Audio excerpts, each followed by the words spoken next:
جنگل های سبز ماندیا کلتش کنم ماندیا را آتش دادند و ما گیر کردیم.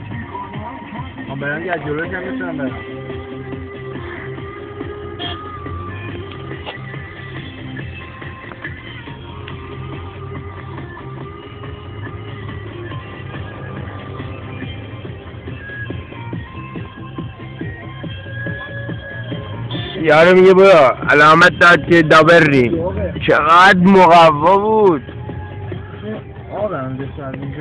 آب ماشین هست چقدر گله به گله.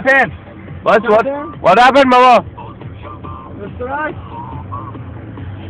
ای بابا فلان تو فلانتون اگه همچین چیزی شده باشه. کاغذ آتیش زدن ها. یه ماشین یه چیزی از یارو داره میریزه.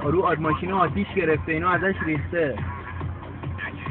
میفهمی؟ این تریپ اینه.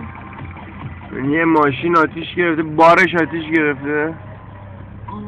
نه اون رو گیر کنی. رو آتیش باشه. جمعیتو بگیر. اون من مادر قوار دوسته بایشون الان. آیا چه خبره؟ فرصتی پیدا کردی میشاشتی بزنی. آیا اینجا چه خبر است؟ زوم میکنیم. آفتاب خورده آتیش گرفته بارش. آجا تلاوت کردی از کی تا با آفتاب کاغذ آتیش بابا نگاه کن چی آخر هستن. ریخته یعنی ازش؟ ریخته ازش. به همجور گله ریخته. نفهمیده بعد کن. اوه چه دودی دابرنی. یه آتیش زدم مثلا که اصلا چونده. آره میشه یکی همچی کاری کرده باشه. برو ماشین رو رفتم.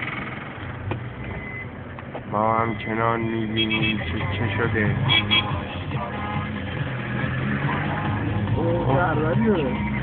خیلی داغا. کارتون مارتونه.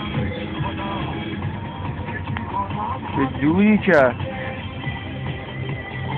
من فکر کنم این کامیونه داشته یه کارتون از این طرف کبریتی ها میبرده. برچو رسیده یا